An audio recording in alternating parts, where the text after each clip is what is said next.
Derit pelan pintu kamar Rian membuyarkan konsentrasiku.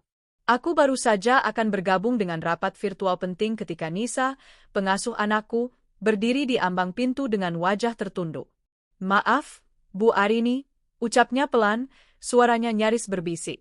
Saya mau bicara sebentar, boleh? Aku melirik jam di laptop. Pukul 9 pagi. Ada apa, Nis? Penting, ya? Saya mau meeting. Penting, Bu, sahutnya, kali ini dengan nada yang lebih mantap. Ia meremas-remas ujung kaosnya, sebuah kebiasaan yang selalu dilakukannya saat gugup. Aku menghela napas, mematikan sementara kameraku. Ya sudah, katakan. Saya mau minta izin cuti, Bu. 2 minggu. Keningku berkerut. 2 minggu? Mendadak sekali. Ada apa? Bukannya kampungmu jauh. Nisa berasal dari sebuah desa terpencil di Jawa Tengah. Biasanya, ia hanya pulang setahun sekali saat Lebaran, karena perjalanan memakan waktu dan biaya. Iya, Bu. Ini urusan keluarga, jawabnya, matanya masih menatap lantai. Kakak saya katanya ada masalah. Saya harus pulang, Bu. Penting sekali. Ada sesuatu yang janggal. Nada suaranya, caranya menghindari tatapanku. Tapi aku terlalu sibuk untuk menjadi detektif. Proyek di kantor sedang menuntut seluruh perhatianku. Kapan kamu mau berangkat? Tanyaku, pikiranku sudah melesat menyusun ulang jadwal. 2 minggu tanpa Nisa berarti aku harus menitipkan Rian, anak kami yang berusia 3 tahun, ke rumah ibuku. Itu artinya aku harus bolak-balik mengantar dan menjemputnya di sela-sela tumpukan pekerjaan. Rencananya besok lusa, Bu. Biar saya bisa selesaikan beres-beres dulu hari ini. Dan suamimu, Bram, dia tahu. Pertanyaan itu lolos begitu saja. Bram, suamiku, sudah 3 bulan ini bekerja di luar kota, mengurus proyek besar dari perusahaannya. Proyek yang, ironisnya, seharusnya menjadi lompatan besar bagi karirnya, tapi malah terasa seperti jurang pemisah di antara kami. Nisa sedikit tersentak. Pak Bram belum, Bu. Tapi, kan, ini urusan saya. Bukan begitu maksud saya, kataku cepat, mencoba menutupi nada curigaku. Maksud saya, biasanya kamu selalu pamit juga ke dia. Nanti saya was saja, Bu, katanya buru-buru. Jadi, boleh ya, Bu? Saya janji cuma 2 minggu. Nanti gaji saya dipotong saja tidak apa-apa. Aku memijat pelipisku yang mulai berdenyut. Bekerja sambil mengurus rumah tangga seorang diri benar-benar menguras tenaga. Aku bekerja karena terpaksa. Bram memang masih mengirim uang, tapi jumlahnya, seadanya. Selalu ada saja alasannya. Proyek butuh modal, biaya hidup di sana tinggi, dan 1000 alasan lain yang membuatku akhirnya memutuskan untuk kembali bekerja penuh waktu. Gaji Bram tak pernah cukup, dan aku menolak hidup dalam kekurangan sementara aku punya kualifikasi. Ya sudahlah, putusku akhirnya. 2 minggu. Tidak lebih. Setelah itu kamu harus kembali. Saya repot sekali kalau tidak ada kamu. Kamu tahu sendiri saya harus bekerja. Iya, Bu. Pasti, Bu. Terima kasih banyak, Bu Arini. Wajah Nisa langsung cerah. Ia tersenyum lebar, senyum yang entah kenapa, hari itu, terlihat sedikit palsu. 2 hari kemudian, Nisa pergi. Aku mengantarnya sampai depan pagar dengan Rian dalam gendonganku. Hati-hati di jalan, Nis, kataku. Iya, Bu. Ibu baik-baik ya sama Rian. Ia menepuk pelan pipi anakku, lalu bergegas pergi menyeret kopernya. Bukan tas ransel sederhana yang biasa ia bawa pulang kampung. Kali ini sebuah koper beroda ukuran sedang. Tapi lagi-lagi, aku menepis pikiran itu. Mungkin dia membawa banyak oleh-oleh. Pagi itu juga, aku langsung membawa Rian ke rumah ibuku di pinggir kota. Loh, Nisa kemana? Tanya ibu begitu melihatku datang dengan tas besar berisi pakaian Rian. Pulang kampung, Bu. Mendadak. Ada urusan keluarga katanya. 2 minggu. Ibuku menatapku lekat. Arini, kamu itu terlalu percaya sama orang. Kamu yakin dia pulang kampung? Aku tertawa getir. Terus kemana lagi, Bu? Memangnya dia punya siapa lagi selain keluarganya di desa? Bukan begitu, kata ibu sambil mengambil Rian dari gendonganku. Suamimu itu, dia bagaimana kabarnya? Masih jarang telepon? Jet, pertanyaan ibu menusuk tepat di sasaran. Sejak 3 bulan di luar kota, komunikasi kami memburuk. Bram yang dulu hangat kini menjadi dingin dan singkat. Telepon hanya dijawab jika sempat. Pesan WhatsApp dibaca berjam-jam kemudian. Alasannya selalu sama, sibuk, sinyal jelek, rapat. Sibuk dia, Bu. Proyek besar, jawabku sekenanya. Sibuk atau disibukkan, sindir ibu. Aku hanya bisa diam. Malam pertama tanpa Nisa dan dengan Rian yang sudah tertidur pulas di rumah ibuku, aku kembali ke rumah kami yang terasa hampa.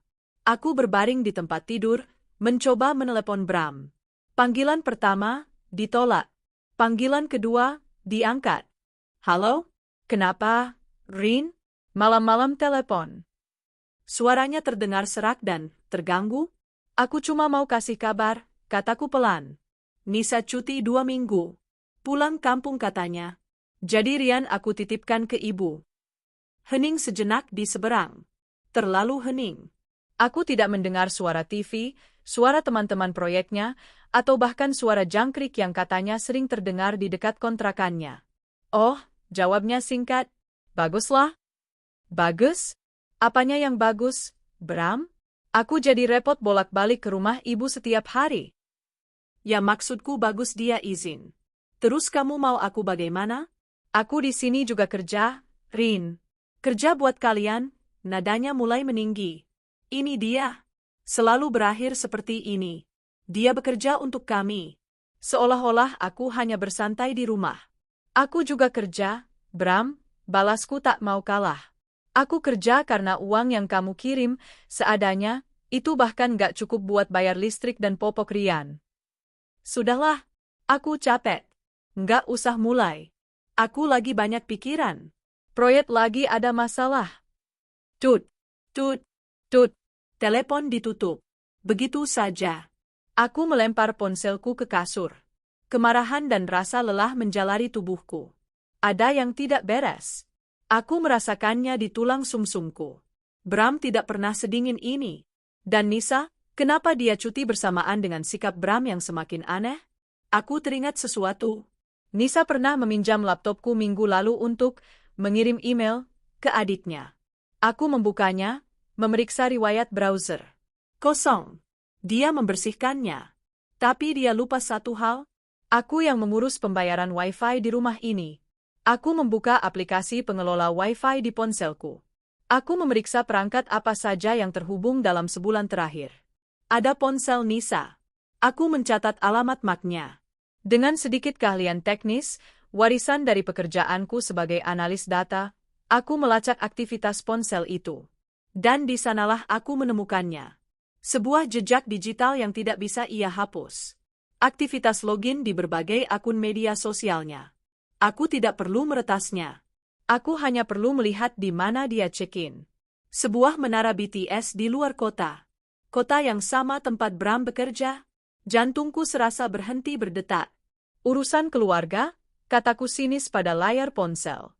Urusan keluarga apa yang ada di kota tempat suamiku bekerja? Napasku memburu. Ini bukan kebetulan. Ini adalah skenario. Skenario busuk yang mereka mainkan di belakangku. Aku menatap foto Rian di meja nakas. Wajah mungilnya yang tertidur pulas. Mereka kira aku bodoh, desisku. Mereka kira aku akan diam saja. Api mulai menjalar di dadaku. Ini bukan lagi soal suami yang selingkuh. Ini soal pengkhianatan dari 2 orang yang kuberi kepercayaan penuh. Pengasuh anakku dan ayah dari anakku. Malam itu, aku tidak tidur. Aku mulai menyusun rencanaku sendiri. Jika mereka bisa bermain skenario, aku juga bisa. Aku membuka laptopku. Bukan untuk bekerja, tapi untuk mencari tahu segala hal tentang proyek Bram. Siapa atasannya? Siapa kliennya? Dan yang terpenting, di mana alamat kontrakan yang disewa perusahaan untuknya. Aku mungkin seorang istri yang lelah. Tapi aku bukan wanita bodoh yang pasrah. Api itu, sekali menyala, tidak bisa lagi padam.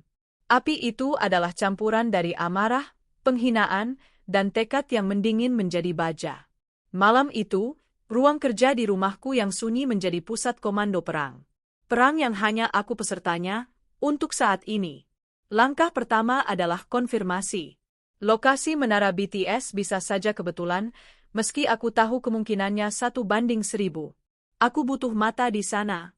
Pekerjaanku sebagai analis data memberiku dua hal, gaji yang stabil, uangku sendiri yang tidak bisa disentuh Bram, dan kemampuan untuk menemukan informasi. Aku tidak mencari detektif swasta murahan dari iklan baris. Aku mencari yang terbaik di kota itu, sebuah agensi kecil namun punya reputasi yang biasa melacak aset untuk kasus-kasus korporasi. Aku mengorbankan sedikit dari tabunganku. Pagi-pagi buta, aku mentransfer uang muka. Permintaanku sederhana.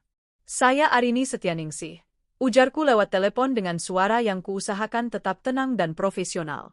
Saya butuh pengawasan pada 2 orang di kota Anda. Suami saya, Bramantio Wibisono, dan pengasuh anak saya, Nisa. Ini foto mereka. Aku mengirimkan foto Bram yang tersenyum di pesta ulang tahun Rian, dan foto Nisa yang kuambil diam-diam dari profil media sosialnya. Saya tidak peduli apa yang mereka lakukan di waktu pribadi mereka, aku berbohong. Tapi ini menyangkut aset perusahaan. Suami saya memegang proyek besar. Saya curiga wanita ini, pengasuh yang kabur, memerasnya atau mengganggunya, yang bisa berdampak pada kinerjanya. Saya butuh bukti aktivitas mereka. Apakah mereka bertemu? Di mana? Seberapa sering? Agen itu tidak banyak bertanya. Kami akan berikan laporan harian. Foto, video, dan catatan waktu. Dalam 24 jam, Anda akan dapat laporan pertama, Bu Arini. Aku menutup telepon. Berbohong pada detektif itu terasa semudah bernapas. Aku berbohong kepada ibuku saat menitipkan Rian pagi itu, mengatakan aku harus lembur. Aku tersenyum pada rekan kerjaku di rapat virtual. Topengku terpasang sempurna. Sambil menunggu 24 jam, aku memetakan keuangan. Aku membuka rekening koran gabungan kami. Kosong. Bram sudah mengurasnya dengan alasan biaya operasional proyek bulan lalu. Tapi aku punya rekening gajiku sendiri. Dan, yang lebih penting, aku masih punya akses ke kartu kredit tambahan atas nama Bram yang tagihannya dikirimkan ke emailku. Aku membukanya. Dan di sanalah mereka. Bukan tagihan hotel mewah. Bukan restoran mahal. Itu jauh lebih menghina. Tagihan belanja bulanan di supermarket lokal di kota itu 2 kali lipat dari biasanya. Tagihan apotek untuk vitamin kehamilan. Tagihan di toko perlengkapan bayi untuk sebuah box bayi. Tanganku gemetar. Bukan karena sedih, tapi marah. Dia membelikan box bayi untuk anak haramnya, sementara aku harus berpikir 2 kali untuk membelikan Rian mainan baru karena dia bilang, uangnya seadanya. Dia menghidupi pelakor itu dengan nyaman, sementara aku harus bekerja membanting tulang sekaligus mengurus anaknya. Kring. Ponselku berdering. Akhir bulan. Biasanya ini adalah waktu Bram mentransfer uang seadanya, itu. Tapi kini, sudah lewat 3 hari. Tidak ada kabar. Tidak ada uang. Aku sengaja meneleponnya. Aku perlu mendengar suaranya. Aku perlu memuji kebohongannya. Halo? Suaranya terdengar malas, seperti baru bangun tidur. Padahal ini jam 11 pagi. Bram, kataku, suaraku datar. Transferan buat Rian belum masuk. Susunya sudah mau habis. Hening sejenak. Aku bisa mendengar suara wanita terkikik di latar belakang. Suara yang sangat kukenal. Suara Nisa. Ya Tuhan, Rin, bentak Bram tiba-tiba. Kamu ini nggak bisa ngertiin aku, ya? Proyek lagi ada masalah. Klien nahan pembayaran. Aku lagi pusing ini, nggak ada uang. Kamu pakai uang kamu dulu, lah. Kamu, kan, juga kerja. Kerja?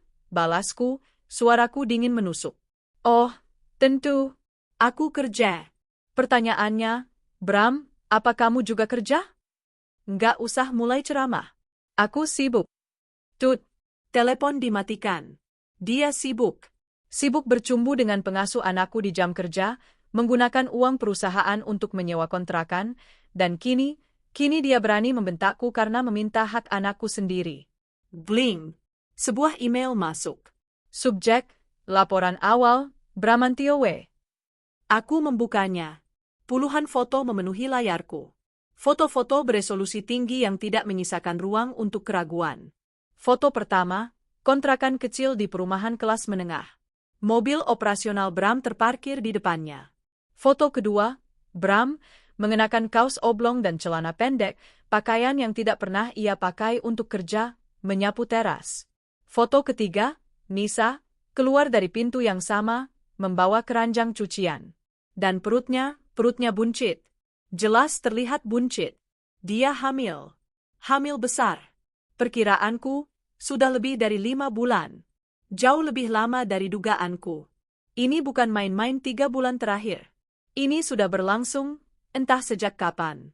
Mungkin bahkan saat dia masih bekerja di bawah atap rumahku.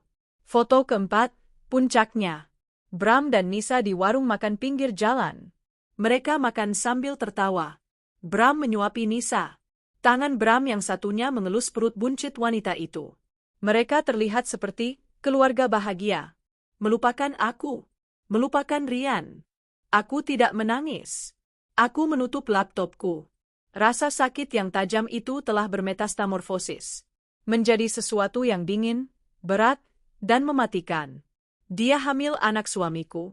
Desisku pada pantulan diriku di layar laptop yang gelap. Dia hamil, sementara suamiku jarang kerja, dan dia berani minta cuti untuk pulang kampung, agar bisa menyusul suamiku karena kesepian. Ironis. Mereka kesepian. Mereka ingin membangun keluarga. Aku meraih ponselku dan mengetik balasan ke agen detektif itu. Kerja bagus. Laporan yang sangat rinci. Sekarang, saya butuh layanan tambahan. Saya ingin tahu siapa atasan langsung Bram di proyek. Nama lengkap, nomor telepon, dan email. Saya juga ingin Anda mencari tahu siapa ketua RT atau tokoh masyarakat yang disegani di lingkungan kontrakan itu. Cari tahu apakah warga di sana resah dengan pasangan yang tinggal bersama tanpa ikatan nikah. Buat mereka resah. Saya akan bayar biayanya. Aku menekan tombol kirim. Aku kembali menatap foto di meja kerjaku. Foto Rian yang tertawa, digendong oleh ayahnya. Foto itu diambil 6 bulan lalu, sebelum proyek sialan ini dimulai. Sebelum semuanya hancur. Kamu melupakan anakmu, Bram, bisikku. Kamu dan pelakor itu akan membayar setiap air mata yang belum sempat aku keluarkan. Rencana itu mulai terbentuk di kepalaku. Bukan hanya rencana balas dendam, tapi rencana pembebasan. Bram tidak bekerja dengan benar. Itu fakta. Dia jarang di lokasi proyek, dia menghabiskan waktu bermesraan dengan selingkuhannya. Aku akan membuat perusahaan tahu kemana uang operasional mereka pergi. Mereka kumpul kebo. Itu fakta. Nisa sedang hamil di luar nikah. Aku akan membuat lingkungan tahu aib macam apa yang tinggal di tengah-tengah mereka. Mereka akan kehilangan segalanya. Pekerjaan, reputasi, tempat tinggal, dan satu sama lain. Kamu kira aku diam saja tak tahu? Aku tertawa kecil, tawa yang terdengar asing di telingaku sendiri. Silakan nikmati sisa hari-hari kalian. Karena aku baru saja memulai skenarioku. Selama 3 hari ke depan, aku menjalani hidupku seperti robot yang diprogram dengan sempurna. Pagi hari, aku menyiapkan Rian, mengantarnya ke rumah ibuku, mencium pipinya, dan berjanji akan menjemputnya sore nanti. Di perjalanan ke kantor, aku adalah Arini, ibu yang tegar. Begitu pintu lift di lobi kantorku terbuka, aku berubah. Aku adalah Arini, analis data senior, yang fokus dan tajam. Aku duduk di depan 3 monitor, mengolah angka, membuat proyeksi, dan memimpin rapat virtual dengan efisiensi yang dingin. Tidak ada yang tahu bahwa di monitor keempat, yang tersembunyi dari pandangan, aku sedang menjalankan operasi militer untuk menghancurkan hidup suamiku. Pagi di hari ketiga, email yang kutunggu dari agen detektifku tiba. Subjek, data aset lingkungan. Isinya ringkas dan mematikan. Aset perusahaan, atasan langsung Bram adalah manajer proyek senior, Hermawan Santoso. Email, h.santoso@namaperusahaan.com. Klien utama proyek adalah Bapak Tirtayasa dari PT Jaya Mandiri. Email, tirta.jaya@emailklien.com.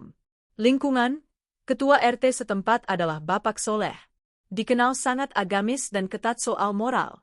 Warga sudah mulai berbisik-bisik, berkat umpan yang disebar oleh tim Anda. Mereka resah karena ada pasangan kumpul kebo yang wanitanya sedang hamil besar. Lampiran, folder zip berisi 50 foto baru. Aku mengunduh lampiran itu.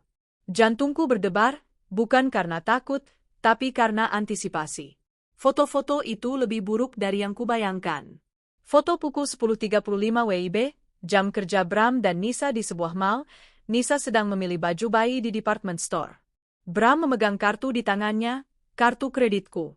Foto pukul 14.15 WIB, jam kerja mobil operasional perusahaan terparkir di depan sebuah taman rekreasi. Bram dan Nisa duduk di ayunan, Nisa menyandarkan kepalanya di bahu Bram. Foto pukul 16 WIB, jam kerja mereka kembali ke kontrakan, membawa kantong belanjaan. Dia tidak hanya malas. Dia secara aktif mencuri. Dia mencuri waktu perusahaan, dia mencuri uangku. Baik, waktunya eksekusi. Serangan pertama, karir. Aku membuat sebuah alamat email baru, peduli.proyek.jaya@gmail.com. Aku tidak bisa terlihat bodoh. Aku harus terdengar seperti seseorang dari internal, mungkin subkontraktor atau supplier yang frustrasi.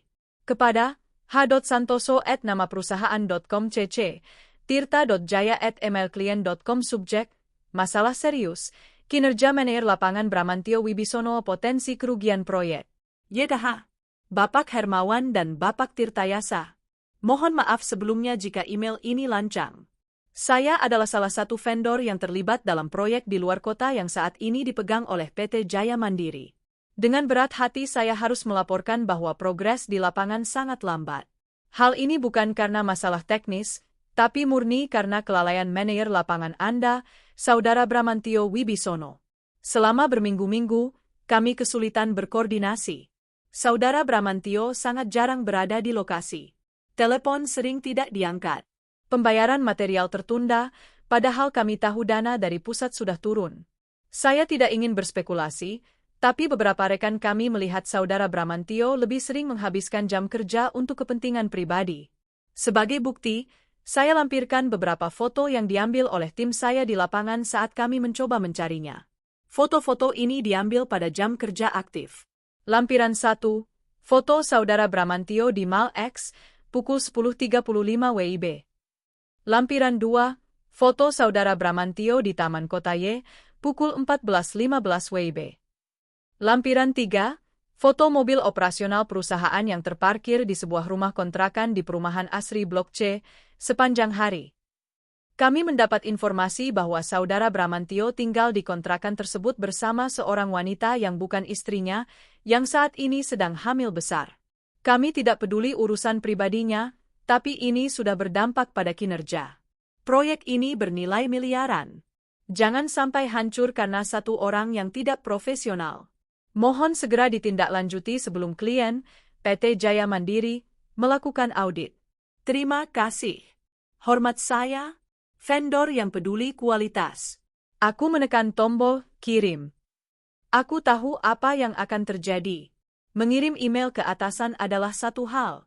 Tapi mencece klien adalah deklarasi perang nuklir. Pak Hermawan akan disemprot oleh Pak Tirtayasa. Untuk menyelamatkan muka dan proyek, mereka tidak punya pilihan selain memotong sumber masalahnya. Dan sumber masalah itu bernama Bramantio Wibisono. Aku bersandar di kursiku. Nafasku sedikit terengah. Satu bom telah diluncurkan. Serangan kedua, reputasi sosial. Sekarang, untuk bom kedua. Ini lebih personal. Aku membuka foto-foto dari detektifku lagi. Ada satu foto yang sempurna. Diambil dari jarak jauh, tapi jelas.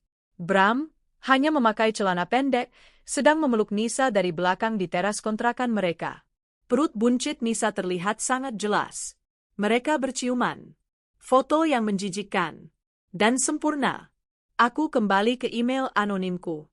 Kali ini, aku mencari di internet nomor kontak pengaduan masyarakat untuk wilayah itu. Aku menemukannya. Sebuah nomor WhatsApp lapor warga yang terhubung langsung ke aparat desa, termasuk Pak RT Soleh.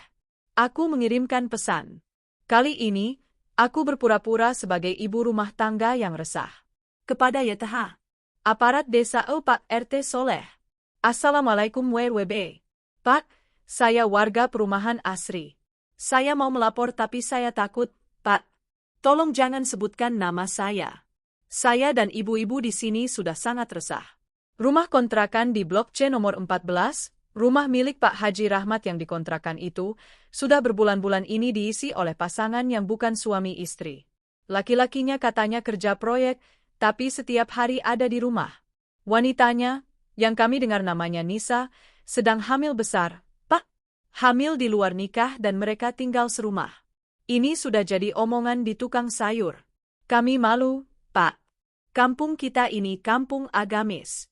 Anak-anak kami setiap hari melihat pemandangan tidak pantas ini. Mereka berpelukan di teras, tidak malu sama sekali. Tolong, Pak, ditertibkan. Ini penyakit masyarakat. Sebelum kampung kita kena bala, tolong diurus. Kami tidak mau lingkungan kami rusak karena perbuatan zina. Sebagai bukti, saya kirimkan foto yang tadi pagi saya ambil diam-diam dari seberang jalan. Lihat, Pak, kelakuan mereka. Wassalam. Ibu-ibu peduli moral. Aku melampirkan foto ciuman di teras itu. Aku menekan tombol kirim. Ini adalah umpan yang sempurna untuk dilemparkan ke kolam yang sudah penuh dengan bensin. Pak RT Soleh, yang reputasinya sebagai penjaga moral dipertaruhkan, tidak akan punya pilihan selain bertindak cepat dan tegas. Aku mematikan monitor rahasiaku. Aku kembali bekerja, mengolah angka, membuat proyeksi. 1 hari berlalu. Hening. 2 hari berlalu. Hening. Aku mulai gelisah. Apakah emailku tidak dibaca? Apakah pesanku diabaikan? Sore hari di hari kedua, saat aku sedang dalam perjalanan menjemput Rian, ponselku berdering. Nomor tidak dikenal. Halo? Siang, Bu Arini. Dengan agen Anda. Suara detektif itu terdengar profesional seperti biasa. Hanya ingin lapor. Target Anda, Saudara Bramantio, tadi pagi jam pukul 10 didatangi oleh 2 orang bersafari ke lokasi proyek. Berdasarkan pengamatan kami, itu adalah atasannya langsung dan perwakilan klien. Ada cekcok. Saudara Bramantio terlihat panik. Jam 12, dia kembali ke kontrakan. Membawa map berisi surat. Dugaan kami, surat pemecatan. Aku mencengkeram setir. Bagus. Laporan yang bagus. Itu belum semuanya, Bu, lanjut agen itu. Tadi malam, sekitar jam 10 malam, ada keributan di kontrakan. Pak RT Soleh dan sekitar selusin warga menggerebek rumah itu. Target dan pasangannya disidang di teras. Diteriaki, kumpul kebo, dan pezina. Mereka diberi waktu 1x24 jam untuk mengosongkan rumah atau mereka akan diarak keliling kampung. Aku memejamkan mata sejenak, membayangkan adegan itu. Nisa yang menangis. Bram yang panik dan dipermalukan. Mereka sedang berkemas saat tim kami meninggalkan lokasi 1 jam yang lalu, Bu. Mobil operasional sudah diambil oleh orang perusahaan tadi siang. Mereka terlihat bingung di telepon, sepertinya mencoba mencari tumpangan. Terima kasih, kataku, suaraku stabil. Tugas Anda selesai. Kirimkan tagihan akhirnya. Aku menutup telepon. Aku tidak tersenyum. Aku merasa hampa, tapi hampa yang melegakan. Aku tiba di rumah ibuku. Rian berlari menyambutku. Bon? Aku memeluknya erat, mencium aroma bedak bayinya. Hai, sayang. Bunda kangen. Saat itulah ponselku bergetar hebat. Nama, Bram, muncul di layar. Dia meneleponku. Aku membiarkannya berdering. 5 kali. 6 kali. Akhirnya, aku menjawab. Rian masih dalam gendonganku. Halo? Rin. Arini. Tolong aku, Rin. Suara itu, bukan suara suamiku yang angkuh. Ini adalah suara pria hancur yang sedang menangis. Pria yang kalah. Tolong? Tolong apa, Bram? Tanyaku, suaraku lembut, seperti sedang berbicara pada anak kecil. Kamu di mana? Bukannya lagi sibuk, proyek. Aku dipecat, Rin. Mereka memecatku. Mereka menuduhku macam-macam. Dan warga mengusir kami dari kontrakan. Mereka menggerebek kami. Kami di jalanan, Rin, kami nggak punya uang, mobil diambil. Dia terisak. Kami? Tanyaku pura-pura bingung. Kami? Aku dan Nisa? Cicitnya. Rin, aku. Nisa dia hamil, Rin. Oh, ya, kataku, masih dengan nada lembut. Hamil? Selamat, ya. Jadi Rian mau punya adik? Bukan gitu, Rin. Ini musibah, teriaknya frustrasi. Tolong kami nggak tahu harus kemana, kami mau pulang ke rumah. Nisa dia kan masih kerja sama kamu, kan? Dia pengasuh Rian. Dia harus kembali ke rumah. Aku terdiam. Hening selama beberapa detik. Keberaniannya, kedangkalannya, sungguh tak terbatas. Dia pikir Nisa bisa kembali ke rumahku? Sebagai apa? Aku tertawa. Tawa kecil yang dingin. Pulang, kataku. Tentu saja. Pulanglah, Bram. Kalian berdua. Pulanglah ke rumahku. Benar, Rin? Kamu maafin aku. Suaranya penuh harapan. Tentu, kataku. Pulanglah. Naik bis. Aku tunggu di rumah. Kita selesaikan ini semua baik-baik sebagai keluarga. Makasih, Rin. Makasih. Kamu istri yang paling baik. Kami segera pulang. Dia menutup telepon. Aku menurunkan Rian dari gendonganku. Sayang, ayo, kita pulang ke rumah kita. Kita perlu bersih-bersih rumah. Ibuku menatapku. Ada apa, Rin? Aku tersenyum padanya. Bram mau pulang, Bu. Bersama Nisa. Mereka dipecat dan diusir warga. Mata ibuku melebar. Aku pulang dulu ya, Bu, kataku sambil mengambil tas Rian.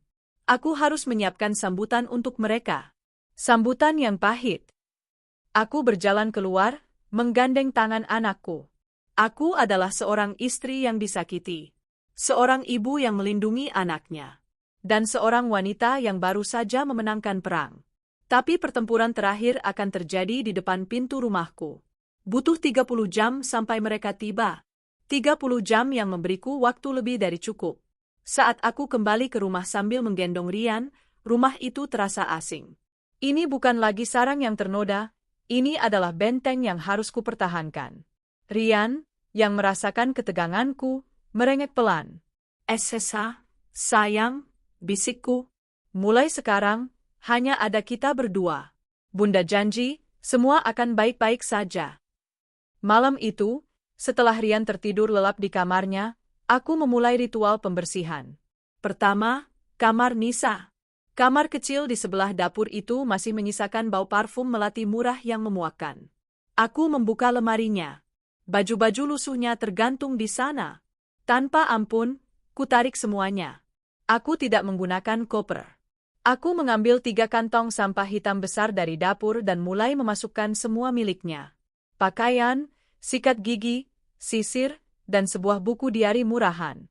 Di bawah bantalnya, aku menemukan sebuah foto USG 4D yang terlipat. Wajah janin itu terlihat jelas. Aku menatapnya sejenak. Ini adalah anak suamiku, adik tiri Rian. Tapi di tanganku, itu hanyalah selembar kertas. Selembar bukti pengkhianatan. Aku melemparkannya ke dalam kantong sampah. Kedua, lemari di kamar utama kami. Sisi milik Bram. Kemeja-kemeja kerjanya tergantung rapi, disetrika olehku. Kaos-kaos kesayangannya. Jas pernikahannya.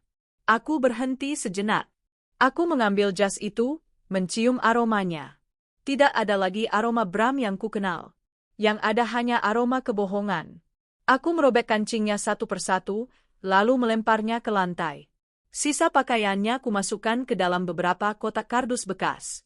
Aku menyegelnya dengan lakban coklat. Rapi. Efisien. Seperti menutup peti mati. Terakhir, pukul 3 pagi, aku menelepon layanan darurat 24 jam.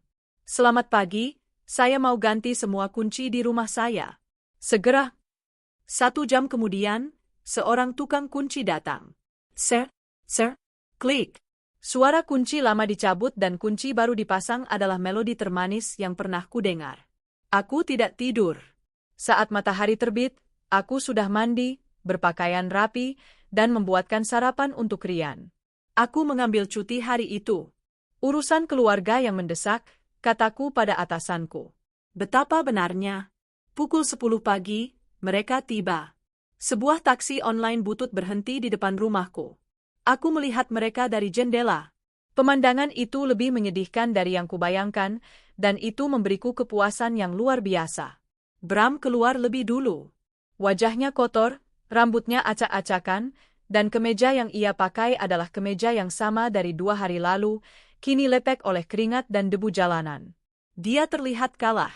Lalu Nisa keluar. Dia nyaris tidak bisa berjalan. Perutnya yang buncit menyembul jelas di balik daster kusamnya. Wajahnya bengkak karena menangis.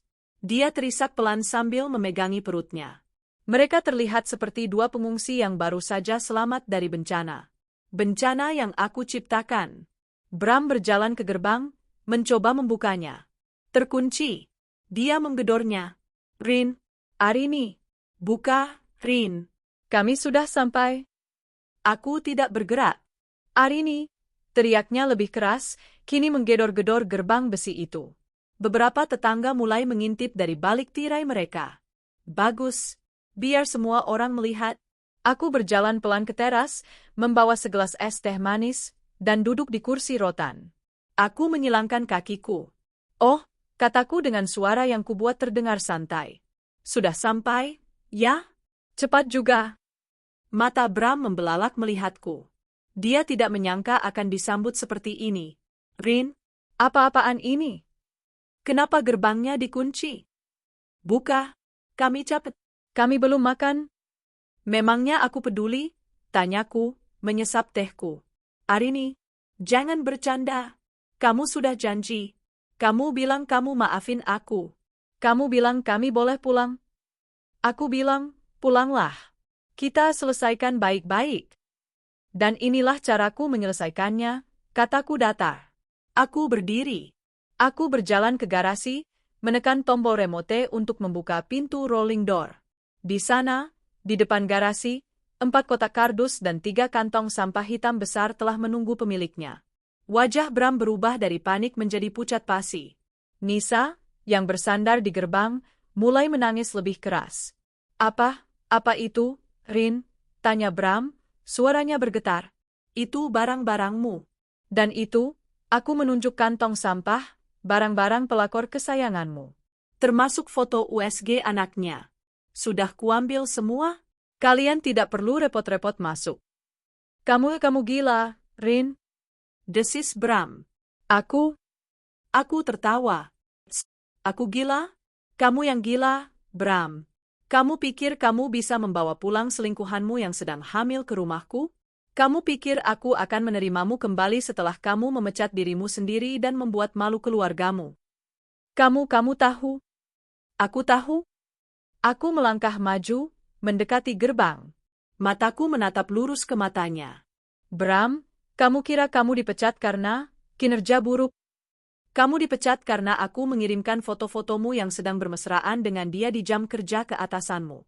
Dan ke klienmu. Aku yang melampirkan bukti tagihan kartu kredit yang kamu pakai untuk membelikannya baju bayi. Bram mundur selangkah. Dan kamu, Nisa? Aku beralih ke wanita itu. Kamu kira warga menggerebek kalian karena kebetulan? Kamu kira Pak RT Soleh bertindak atas inisiatif sendiri? Aku yang mengirimkan foto kumpul kebo kalian. Aku yang melaporkan ada penyakit masyarakat di lingkungan itu. Nisa terhuyung. Dia menatapku dengan ngeri. Bu Arini? Ibu Isaknya. Jahat, teriakku, akhirnya melepaskan amarah yang kutahan. Aku jahat? Lalu kamu apa? Kamu tidur dengan suami majikanmu. Kamu berbohong soal pulang kampung untuk menyusulnya. Kamu hamil anaknya. Kamu makan dari uangku, tinggal di bawah atapku, dan kamu mengkhianatiku, Nisa. Kamu yang jahat. Rin, sudah, Rin, malu didengar tetangga? Bram mencoba menenangkanku, suaranya memelas. Malu? Aku tertawa histeris. Kenapa baru sekarang kamu malu? Kamu tidak malu saat berzina di kontrakan itu? Kamu tidak malu saat menghabiskan uang perusahaan untuk pelakor ini? Kamu tidak malu saat membiarkan anak kandungmu sendiri kelaparan sementara kamu membiayai anak harammu? Aku menendang kantong sampah berisi pakaian Nisa hingga terguling keluar pagar. Pergi, seruku. Pergi dari rumahku. Rin, tolong.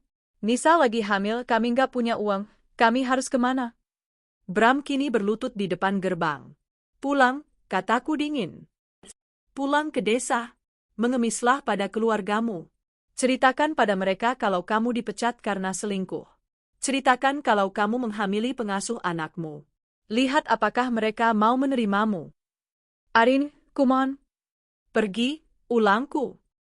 Sebelum aku menelepon polisi dan melaporkan kalian atas perbuatan tidak menyenangkan. Aku berbalik, masuk ke dalam rumah, dan mengunci pintu. Aku tidak menoleh ke belakang. Dari dalam, aku mendengar Bram berteriak, mengumpat. Aku mendengar Nisa menangis meraung-raung. Biarlah. Biar semua tetangga mendengar. Biar semua orang tahu aib mereka. Aku berjalan ke kamar Rian.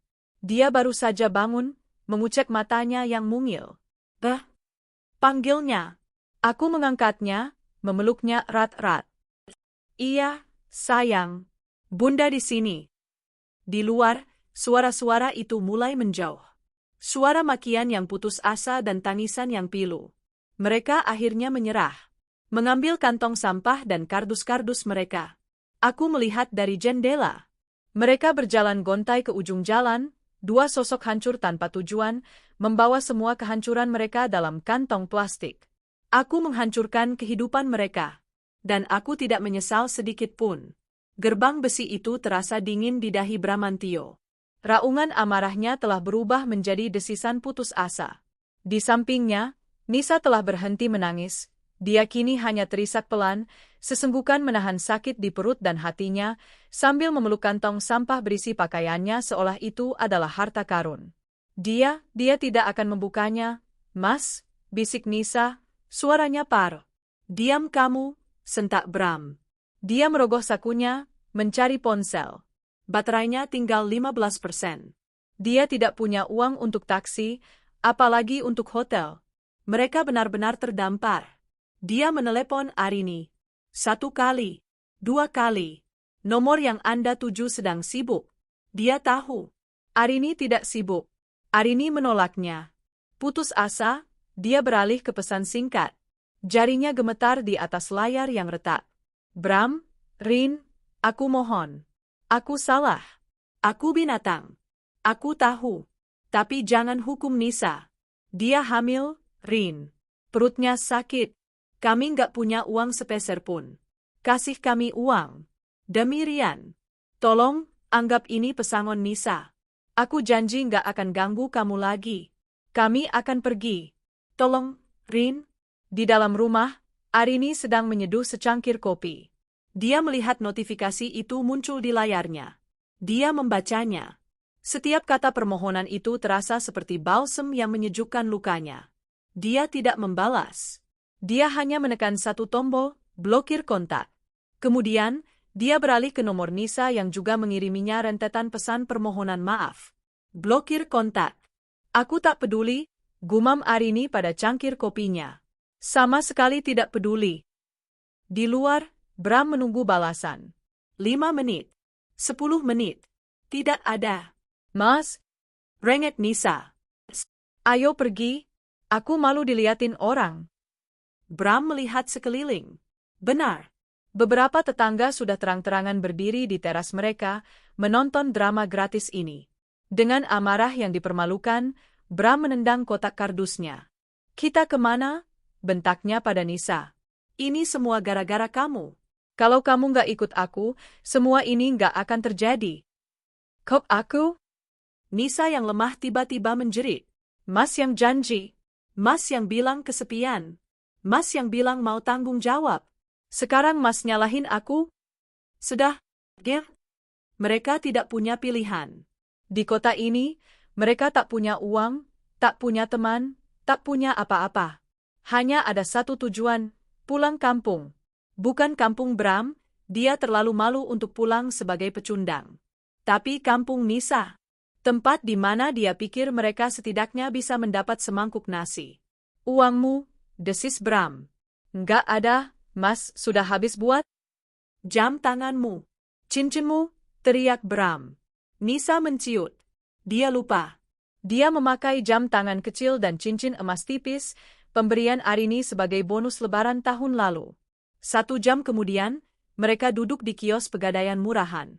Jam tangan, cincin, dan sisa harga diri mereka tukar dengan beberapa lembar uang ratusan ribu. Cukup untuk satu hal, 2 tiket bus ekonomi ke desa Nisa di pelosok Jawa Tengah. Perjalanan itu adalah neraka. 18 jam di dalam bus yang sesak, panas, dan berbau solar. Nisa terus-menerus mual. Perutnya kram. Bram duduk di sebelahnya, tapi terasa seperti ribuan kilometer jauhnya. Dia hanya menatap keluar jendela, wajahnya kosong, menghitung setiap kehancuran yang telah menimpanya. Mereka tiba di terminal desa menjelang sore. Kumuh dan berdebu. Dari sana, mereka harus berjalan kaki 5 kilometer di bawah matahari yang terik menuju rumah orang tua Nisa. Setiap langkah adalah siksaan bagi Nisa. Perutnya yang besar terasa seperti batu. Bram, yang membawa kardus dan kantong sampah, berjalan di depannya tanpa menoleh. Dia tidak menawarkan untuk membantunya. Cintanya, jika itu pernah ada, telah menguap bersama pekerjaan dan rekening banknya. Ketika mereka memasuki gapura desa, keheningan melanda. Nisa adalah sukses yang gagal. Gadis desa yang pergi ke kota, pulang dengan perut buncit dan seorang pria asing yang tampak seperti gembel. Ibu-ibu yang sedang mencuci di sungai berhenti. Bapak-bapak yang sedang minum kopi di warung berhenti. Semua mata tertuju pada perut Nisa. Itu Nisa, kan? Anaknya Pak Karto? Astagfirullah, kok jadi begitu? Siapa laki-laki itu? Kayak berandalan. Pulang bawa aib, ya ampun. Bisik-bisik itu lebih tajam dari silet. Mereka adalah bahan hinaan. Nisa menundukkan kepalanya dalam-dalam, air matanya menetes di jalan berdebu. Mereka akhirnya sampai di sebuah rumah panggung kayu sederhana di ujung desa. Ibu Nisa, seorang wanita kurus yang sedang menampi beras, membeku di teras. Ma? Bisik Nisa, suaranya nyaris hilang. Sang ibu menjatuhkan tampinya. Beras berhamburan. Nisa? Dia melihat Nisa. Lalu dia melihat perut Nisa. Lalu dia melihat Bram, pria kota yang kotor di belakangnya. Wajahnya tidak menunjukkan kegembiraan. Wajahnya mengeras seperti batu. Pulang kamu, enduk. Suaranya dingin. Pulang bawa apa kamu? Ma, ini Mas Bram? Nisa mencoba menjelaskan. Saat itulah Bapak Karto, ayah Nisa, keluar dari dalam rumah. Seorang pria bertubuh tegap dengan kumis tebal dan mata yang tajam. Dia melihat pemandangan itu dan langsung paham. Siapa dia? Teriaknya, suaranya mengguntur. Bram, yang dididik untuk menghormati orang tua, mencoba maju. Pak, saya Bramantio. Saya mau tanggung jawab. Tanggung jawab. Bapak Karto mengambil sapu lidi dari sudut teras. Kamu apakan anak saya? Kamu rusak dia. Kamu coreng arang di muka keluarga saya. Bapak, dengar dulu. Bapak Karto mengayunkan sapu itu, memukul Bram di punggung. Pergi kamu, berandalan. Jangan bawa penyakit ke rumah saya. Bapak, jerit Nisa, mencoba melindungi Bram. Dan kamu. Bapak Karto kini menunjuk putrinya sendiri. Kamu lebih hina dari pelacur. Kami sekolahkan kamu susah payah, kamu ke kota bukan kerja, tapi jadi gundik orang. Memalukan. Pergi kamu dari sini. Bapak, ini rumah Nisa. Nisa mau pulang. Isak Nisa, berlutut di tanah. Ini bukan rumahmu lagi, bentak ibunya, yang kini juga menangis karena amarah. Kami tidak punya anak pezina. Kamu sudah mati bagi kami. Pergi, bawa laki-lakimu itu. Jangan sampai seluruh desa mengutuk kami. Bapak Karto melempar kantong sampah berisi pakaian Nisa kembali ke jalanan. Mereka telah diusir. Diusir dari kota oleh Arini. Diusir dari desa oleh keluarga mereka sendiri. Matahari mulai terbenam. Cahayanya yang oranye mewarnai langit, tapi bagi Bram dan Nisa, dunia menjadi gelap. Mereka berdiri di persimpangan jalan desa, tempat mereka pertama kali turun. Uang mereka habis. Tenaga mereka terkuras. Harga diri mereka hancur berkeping-keping. "Mas, kita kemana?" tanya Nisa untuk kesekian kalinya. Perutnya kembali kram, kali ini lebih hebat. Bram menatapnya. Wanita yang telah menghancurkan hidupnya. Dan dia menatap Bram. Pria yang telah menghancurkan masa depannya. "Aku nggak tahu," jawab Bram, suaranya hampa. Mereka tidak punya arah tujuan.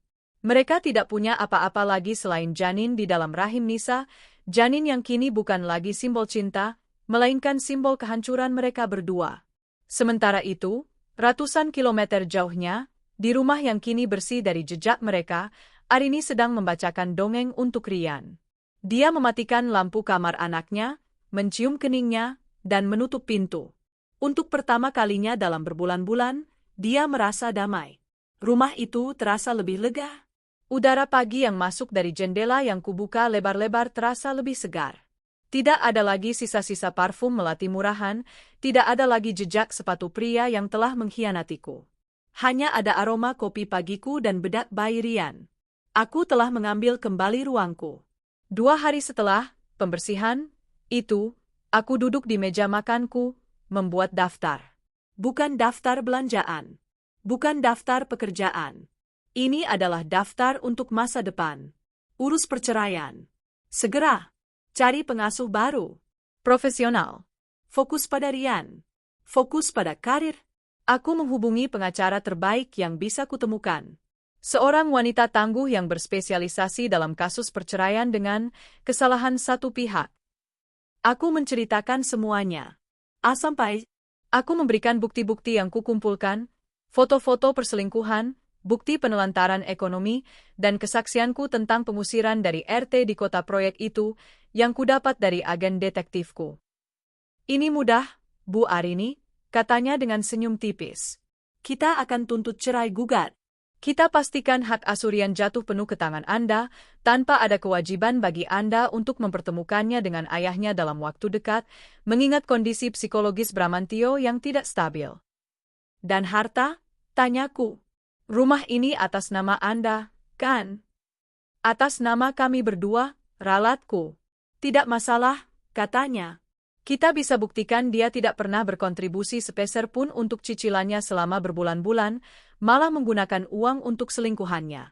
Kita akan buat dia menandatangani surat pelepasan hak atas rumah ini dengan imbalan perceraian yang mudah, tanpa tuntutan pidana perzinahan dari Anda. Dia akan mengambil umpan itu." Aku setuju. Aku tidak butuh uangnya. Aku hanya ingin dia enyah dari surat-surat berhargaku. Selanjutnya, pengasuh. Kali ini, aku tidak main-main. Aku tidak lagi mencari pembantu yang bisa dititipkan anak. Aku mencari pengasuh profesional. Aku menghubungi sebuah yayasan penyalur pengasuh bersertifikat yang biayanya 3 kali lipat dari gaji Nisa. Aku tidak peduli. Aku mewawancarai 5 kandidat.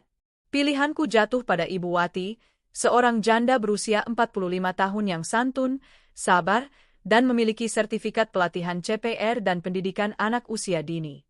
"Saya ingin jujur di awal, Bu Wati," kataku saat wawancara terakhir. "Di rumah ini, saya memasang kamera CCTV di ruang bermain, ruang tamu, dan dapur. Ini bukan karena saya tidak percaya, tapi untuk keamanan kita bersama. Terutama untuk Rian." Ibu Wati tersenyum tenang. "Itu sangat bagus, Bu Arini. Saya malah lebih senang. Itu menunjukkan ibu peduli dengan keamanan putra ibu. Saya tidak masalah, asal tidak di kamar pribadi saya dan kamar mandi." Dia diterima. Kontrasnya begitu nyata. Nisa adalah parasit yang menyamar. Ibu Wati adalah seorang profesional. Dia merawat Rian dengan baik. Dia tidak hanya memberinya makan, tapi juga mengajaknya bermain sambil belajar. Rian, yang sempat rewel karena kehilangan 2 figur dalam hidupnya, ayahnya dan Nisa, Perlahan kembali ceria di bawah asuhan Ibu Wati yang kebapakan sekaligus keibuan. Dengan benteng rumah yang kini aman, aku mengalihkan seluruh energiku ke medan perang kedua, kantorku. Rasa sakit dan amarah itu telah berubah menjadi bahan bakar. Aku bekerja seperti mesin. Analisisku lebih tajam, presentasiku lebih persuasif. Aku tidak lagi terburu-buru pulang karena khawatir suami tidak ada makanan. Aku tidak lagi terpecah konsentrasiku karena memikirkan Nisa yang mungkin lalai. Aku mengambil proyek-proyek yang dihindari rekan-rekanku. Proyek rumit yang membutuhkan jam kerja ekstra. Aku menyelesaikannya dengan gemilang. 3 bulan setelah perceraianku resmi diketuk palu, atasanku memanggilku. "Arini," katanya, "saya perhatikan, beberapa bulan ini kinerjamu luar biasa. Kamu seperti terlahir kembali. Laporan analisis regional yang kamu buat minggu lalu, itu dipakai acuan oleh Dewan Direksi. Mereka sangat terkesan." Aku hanya tersenyum. "Terima kasih, Pak. Perusahaan akan membuka cabang baru di Singapura. Mereka butuh kepala analis data di sana.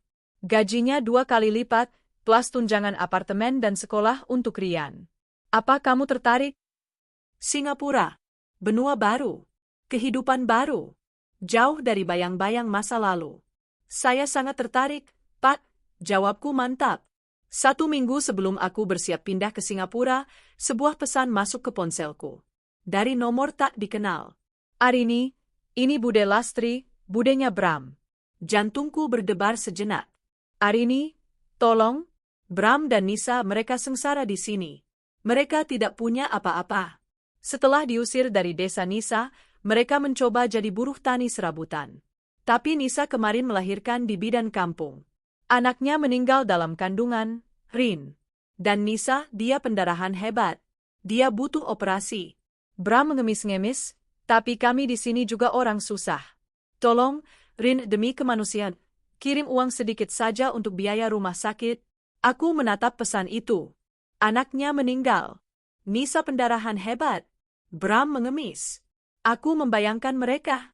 Hancur. Mengemis. Dihina. Persis seperti yang kuinginkan. Tapi aku tidak merasakan kepuasan.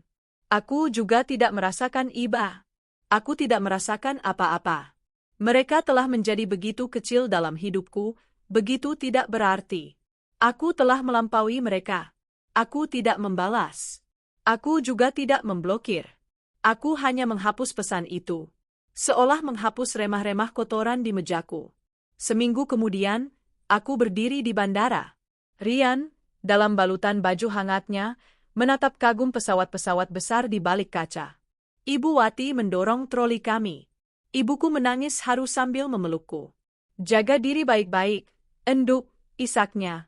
"Kamu pantas bahagia." "Arini pasti bahagia, Bu," kataku, memeluknya erat. Karena aku tidak lagi mencari kebahagiaan dari orang lain. Aku menciptakannya sendiri. Saat pesawat lepas landas, meninggalkan Jakarta yang keruh di bawah, aku menatap Rian yang tertidur di pangkuanku. Aku adalah Arini Setianingsih. Seorang analis data. Seorang ibu. Dan seorang ayah. Aku adalah seorang penyintas. Dan aku telah menang. Kisahku bukan lagi tentang balas dendam. Kisahku adalah tentang kebangkitan. Pesawat mendarat dengan guncangan pelan di Bandara Changi. Udara yang pertama kali menyambut kami bukanlah udara Singapura, melainkan udara steril dan ber-AC yang terasa dingin, sangat kontras dengan Jakarta yang panas dan lembab. Rian, yang baru berusia 3,5 tahun, terpesona oleh karpet tebal dan air terjun dalam ruangan. "Bunda, kita di mana?" "Kayak di mal," celotehnya. "Kita di rumah baru kita, sayang," jawabku, sambil mendorong troli yang penuh sesak dengan 3 koper besar, seluruh sisa hidup kami. Ibu Wati mengikuti di belakang, mendorong Rian di strollernya, wajahnya menunjukkan campuran antara takjub dan cemas. "Permisi, Bu. Nanti kita tinggal di mana, ya?" "Apartemen perusahaan, Bu." "Sudah disiapkan," kataku menenangkan. Kenyataannya, aku sama cemasnya dengan dia. Minggu pertama adalah kabut kebingungan. Apartemen kami, meski bersih dan modern, terasa dingin dan kosong. Ini bukan rumah. Ini adalah kotak steril di langit. Rian rewel. Dia merindukan kamar lamanya, merindukan neneknya. Aku merindukan, aku bahkan tidak tahu apa yang kurindukan. Aku terlalu sibuk untuk rindu. Di hari ketiga, aku harus melapor ke kantor. Kantor itu berkilauan. Kaca, baja, dan puluhan wajah asing yang berbicara dalam bahasa Inggris dengan aksen yang cepat dan tajam. Aku adalah Arini Setianingsih, data analis baru dari Indonesia. Di mataku, aku adalah seorang veteran perang yang baru saja memenangkan pertempuran berdarah. Di mata mereka, aku hanyalah staf baru yang harus membuktikan dirinya. Manajerku, seorang pria Singapura bernama David Lim, menyambutku dengan jabat tangan erat. Selamat datang, Arini. Kudengar kamu salah satu yang terbaik dari Jakarta. Tapi di sini, permainannya berbeda. Lebih cepat, lebih besar. Aku harap kamu bisa mengimbangi. Saya akan berusaha lebih baik dari itu, Pak, jawabku. Dan perangku di front kedua dimulai. Jika di Jakarta aku bekerja keras, di Singapura aku bekerja seperti mesin. Jam kerja resmi adalah dari jam 9 pagi sampai jam 6 sore. Tapi di timku, tidak ada yang pulang sebelum jam 8 malam. Aku akan bergegas pulang, menembus keramaian MRT, dan tiba di apartemen tepat pukul 9. Aku akan mendapati Rian sudah tertidur pulas, dipeluk oleh Ibu Wati di sofa sambil menonton TV. Sudah makan, Bu? Ibu Wati selalu bertanya pelan. Sudah, Bu. Di kantor? Aku berbohong. Seringkali aku hanya mengganjal perut dengan kopi dan biskuit. Rian tadi cariin Bunda, kata Bu Wati. Dia tanya, Bunda kapan main sama Rian? Kalimat itu menusukku setiap malam. Aku akan masuk ke kamar Rian, duduk di samping tempat tidurnya, dan menatap wajah damainya. Rasa bersalah itu menggerogotiku. Apakah aku melarikan diri dari satu neraka, hanya untuk menciptakan neraka baru bagi anakku? Disinilah aku mulai menjalankan peran keduaku. Peran seorang ayah. Seorang ayah, dalam pikiranku, adalah pelindung dan penyedia. Seorang ibu adalah pengasuh dan pendidik. Aku harus menjadi keduanya. Aku membuat keputusan eksekutif. Malam itu, aku duduk bersama Ibu Wati. Bu Wati, kataku, gaji ibu saya naikkan 30%. Tapi saya minta satu hal. Saya tidak hanya mau ibu mengasuh Rian. Saya mau ibu menjadi ibu untuk dia saat saya menjadi ayah. Ibu Wati bingung. Maksud saya, jelasku, saya akan bekerja mati-matian di luar untuk memastikan kita hidup layak. Saya yang akan berjuang di dunia luar. Tapi di dalam rumah ini, Rian butuh cinta dan perhatian yang konstan. Ajari dia sopan santun. Bacakan dia cerita. Pastikan dia tidak pernah merasa sendirian. Bisakah ibu melakukannya? Mata Ibu Wati berkaca-kaca. Bisa, Bu. Serahkan Rian sama saya. Ibu fokus saja bekerja. Saya akan jaga Rian seperti anak saya sendiri. Jadilah, tim bertiga, kami terbentuk. Aku mulai membagi waktuku dengan presisi militer. Pukul 5, bangun, olahraga 30 menit, menyiapkan presentasi. Pukul 6.30, membangunkan Rian, memandikannya, dan sarapan bersamanya.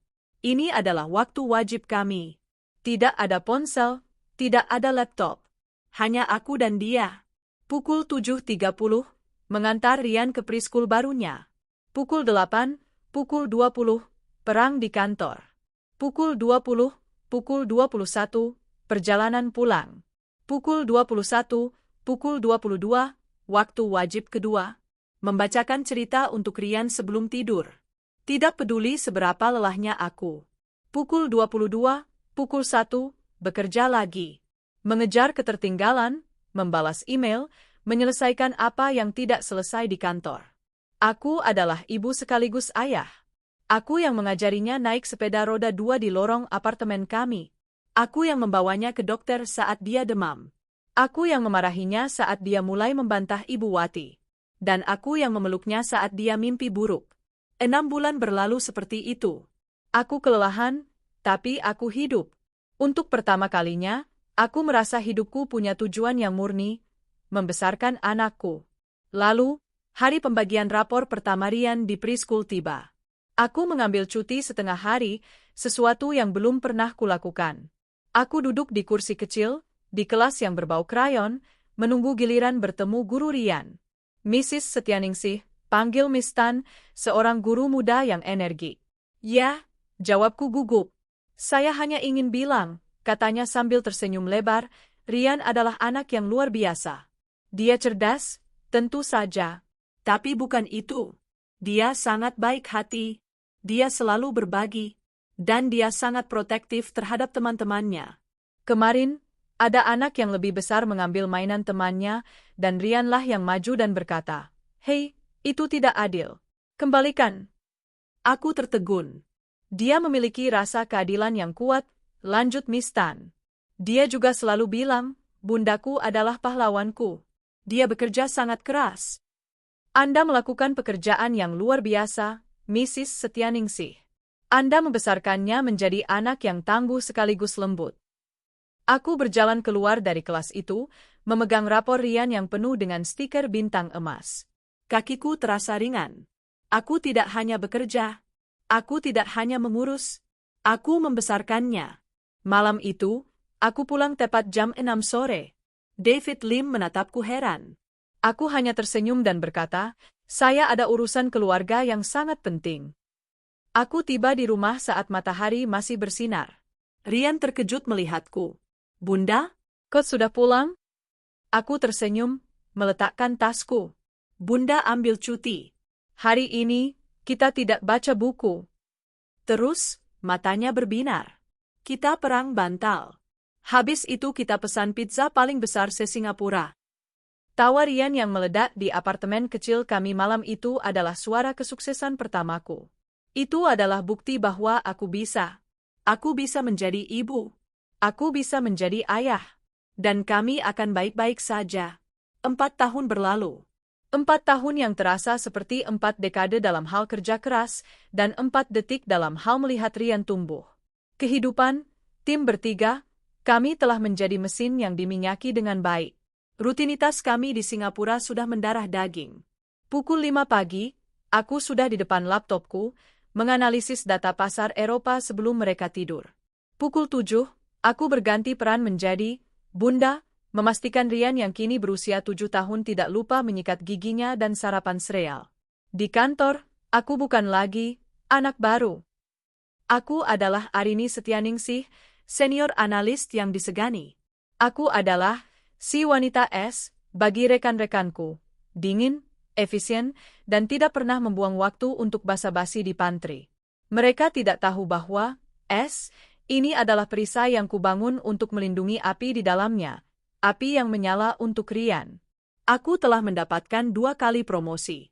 Gaji, tunjangan, dan bonusku kini lebih dari cukup untuk memberi Rian kehidupan yang lebih dari sekadar layak. Kami pindah ke apartemen yang sedikit lebih besar, dengan balkon yang menghadap taman. Semuanya berjalan sempurna. Terlalu sempurna. Dan aku tahu, dalam hidup, kesempurnaan adalah ilusi yang menunggu untuk diuji. Ujian itu datang di suatu Selasa sore. Aku berhasil pulang lebih awal, sebuah kemewahan langka. Aku berjanji pada Rian untuk membantunya mengerjakan proyek sekolah. Aku tiba di apartemen dan mendengar suara tawa dari kamar Rian. Ibu Wati sedang menemaninya menggambar. Bunda pulang, seru Rian, berlari dan memeluk kakiku. Hai, jagoan. Sedang apa? Tanyaku sambil mencium puncak kepalanya yang wangi sampo. Lagi kerjain PR, Bun. Aku masuk ke kamarnya.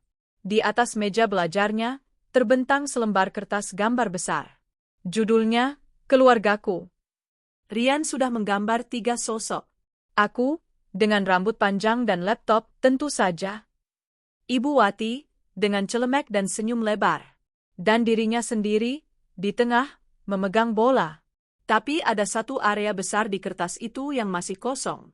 Ini bagus sekali, sayang, kataku. Kenapa di sini kosong? Rian berhenti tersenyum. Dia mengambil krayon coklat, lalu meletakkannya lagi. Miss Chloe bilang, kita harus gambar papa juga, katanya pelan. Ibu Wati menatapku dengan cemas. Dia segera memberi isyarat. Nak Rian, ayo, Ibu Wati siapkan jus jeruk dulu, ya? Enggak apa-apa, Bu.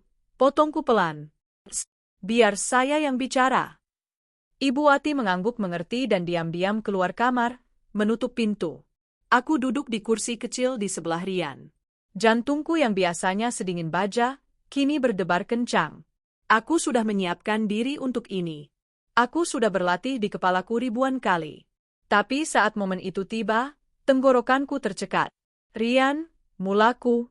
Rian tahu, kan, di dunia ini ada banyak sekali jenis keluarga. Dia mengangguk, matanya menatap kertas gambarnya. Ada keluarga yang punya papa dan mama. Ada yang cuma punya nenek. Ada yang tinggal sama om dan tante. Dan ada yang seperti kita. Seperti apa kita, Bun? Tim yang kuat, jawabku. Tim yang punya bunda, punya Rian, dan punya Ibu Wati. Fit, Rian memang punya papa? Mata bulatnya menatapku. Di mana dia? Aku menarik napas dalam-dalam. Inilah saatnya. Aku tidak akan berbohong. Tapi aku juga tidak akan meracuninya dengan kebencianku. Dulu sekali, bunda dan papamu adalah satu tim. Seperti di permainan bola. Tapi kemudian, aku memilih kata-kataku dengan hati-hati. Papa MU membuat pilihan yang sangat buruk. Pilihan yang menyakiti bunda. Pilihan yang membuat dia harus keluar dari tim kita. Dia membuat pilihan yang egois, kataku. Dia memutuskan bahwa ada hal lain yang lebih penting daripada tim kita. Daripada bunda, dan daripada kamu. Rian terdiam. Dia mencerna kata-kata itu. Jadi dia nggak sayang aku? Tanyanya, suaranya bergetar. Oh, itu menusukku. Aku segera memeluknya. Bukan, sayang. Bukan begitu.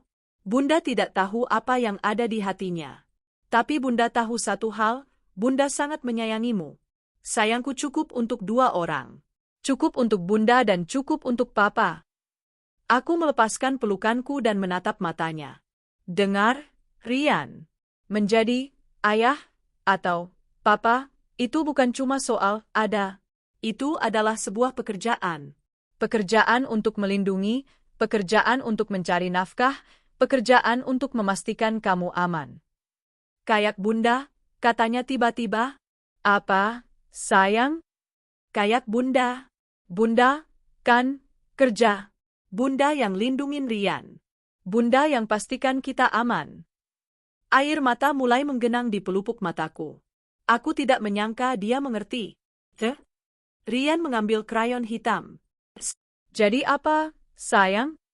Aku nggak mau gambar papa yang pergi, katanya. Aku mau gambar papaku yang sekarang. Dia mulai menggambar. Bukan sosok laki-laki. Dia menggambar sosok wanita kedua di sampingku. Sosok itu memakai dasi, seperti yang kulihat di drama-drama kantor, dan memegang sebuah perisai. Ini siapa? Tanyaku, tertawa kecil di antara air mata. Ini bunda juga, katanya bangga. Ini bunda mama, yang bacain aku cerita. Dia menunjuk sosokku yang memegang laptop.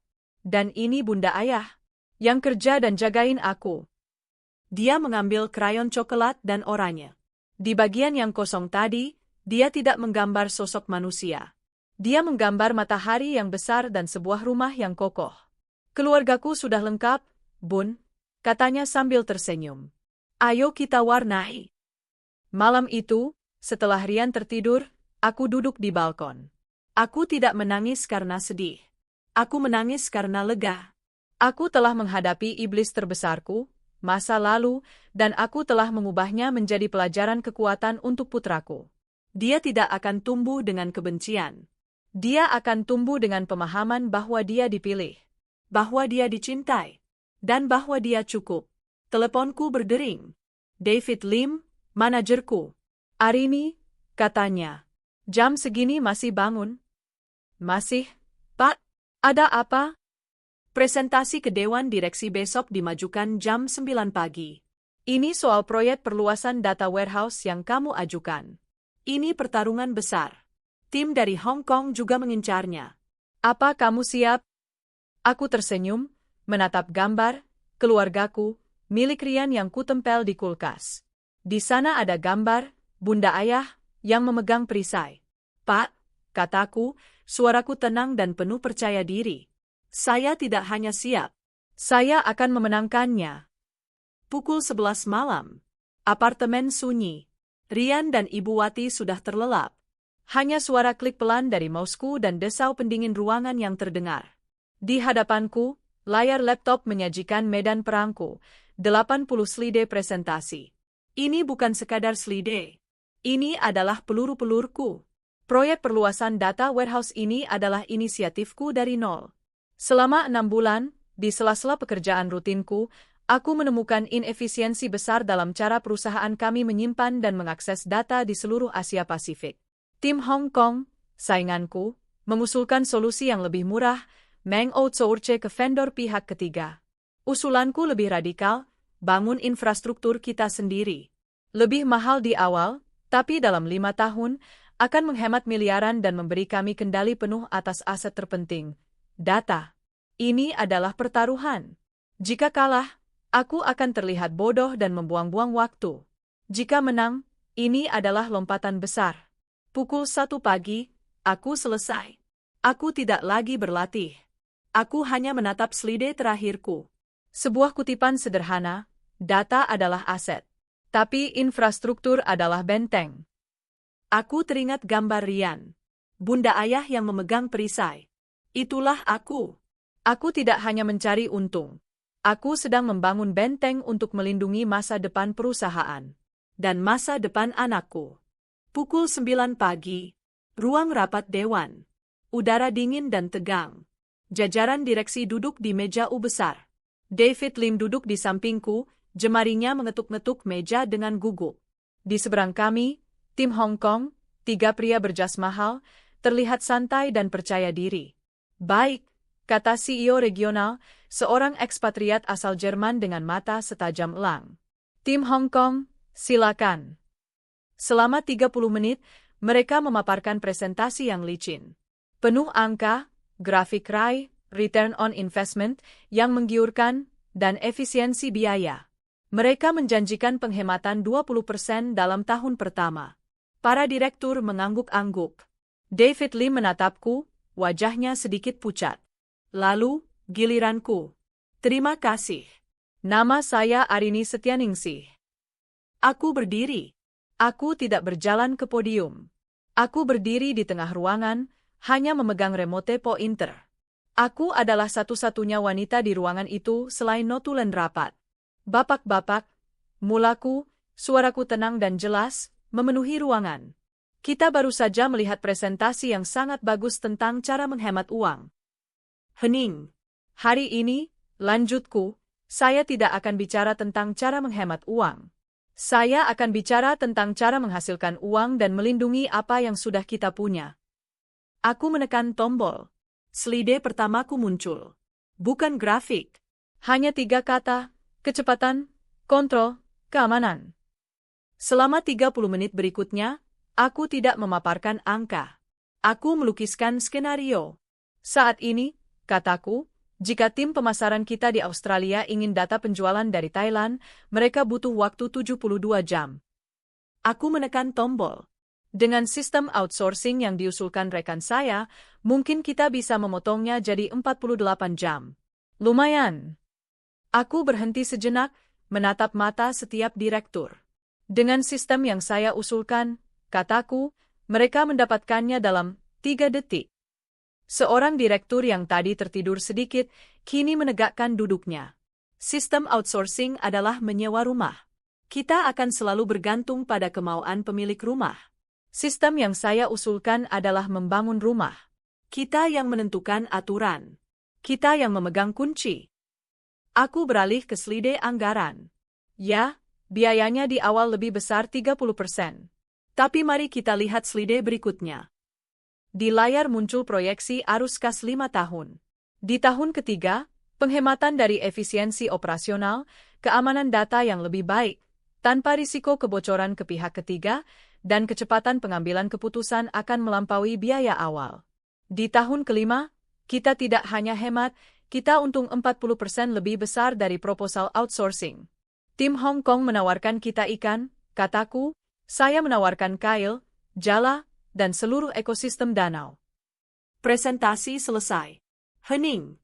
Direktur keuangan, pria yang terkenal paling pelit, angkat bicara. Ide bagus, Arini. Tapi 30% biaya awal itu besar. Bagaimana kamu bisa menjamin proyeksi tahun ketiga itu akurat? Ini dia. Pertanyaan jebakan. Saya tidak bisa menjaminnya, Pak. Jawabku jujur. Tim Hong Kong tersenyum tipis.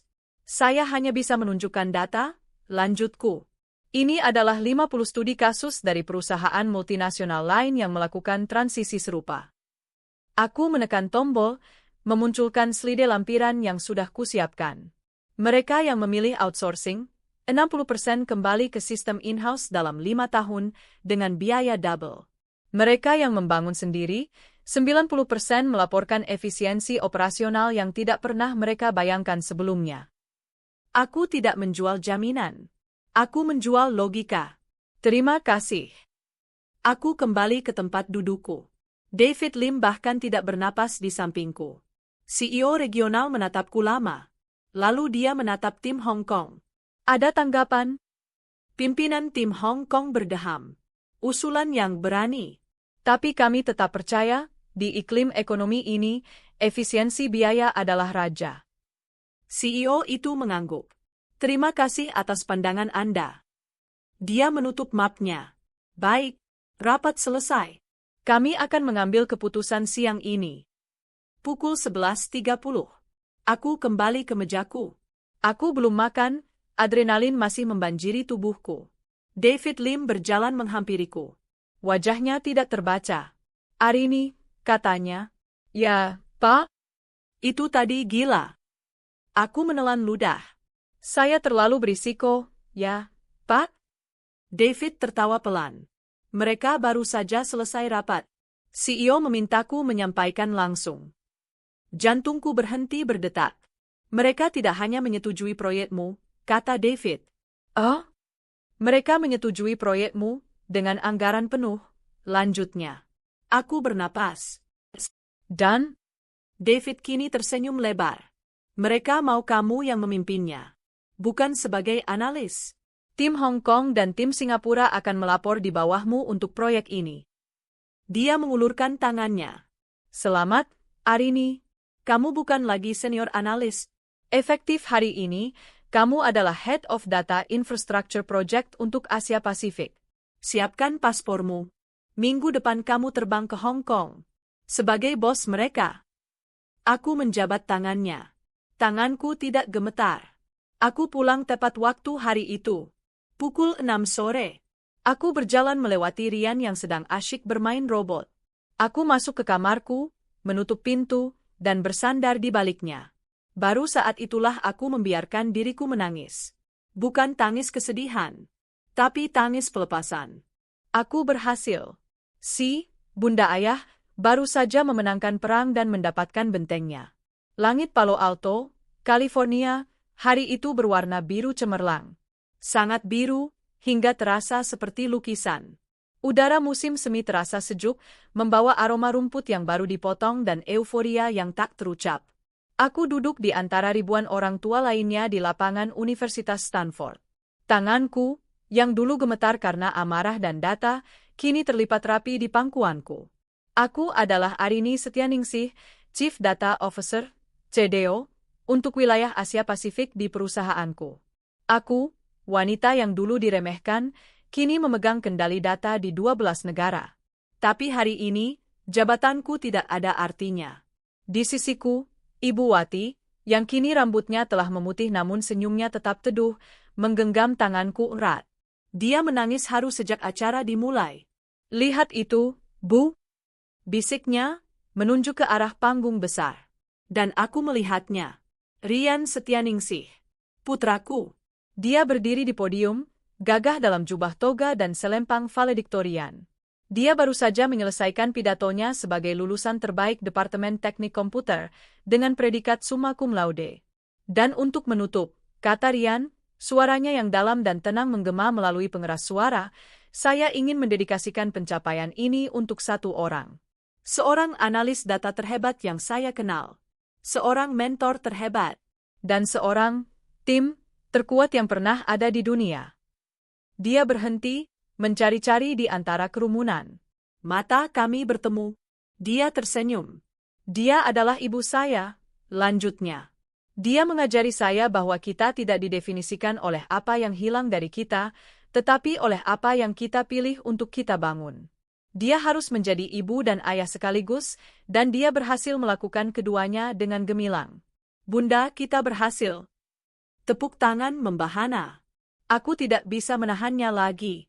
Air mata yang kutahan sejak bab 8, air mata yang tidak pernah kutumpahkan untuk Bram ataupun Nisa, kini mengalir deras. Ini bukan tangis duka. Ini adalah tangis kemenangan. Ibu Wati memelukku. Saya bilang juga apa, Bu? Isak Ibu Wati. Anak ibu, anak kita, jadi orang hebat. Aku tertawa di antara air mataku. Iya, Bu. Kita berhasil. Malam itu, di apartemen sewaan kami yang mewah, kami merayakannya. Bukan dengan pesta besar, tapi dengan cara kami. Syukuran sederhana buatan Ibu Wati, Rian yang sibuk memamerkan ijazahnya, dan aku yang duduk di sofa, mengamati mereka dengan hati yang penuh. Jadi, apa rencana selanjutnya, Pak Insinyur? Tanyaku, pura-pura formal. Rian tertawa. Dia sudah diterima bekerja di sebuah perusahaan rintisan di Silicon Valley yang inovatif. Dia juga mendapatkan tawaran beasiswa penuh S3 di MIT. Dia punya pilihan. Sesuatu yang dulu tidak pernah kumiliki. Aku punya satu presentasi terakhir untukmu, Bu Cedo, katanya, matanya berbinar. Dia mengambil laptopnya. Astaga, Rian. Ini hari liburmu, kataku. Ini yang paling penting. Dia membuka sebuah program yang tidak kukenali. Layar itu penuh dengan grafik, diagram, dan lini masa.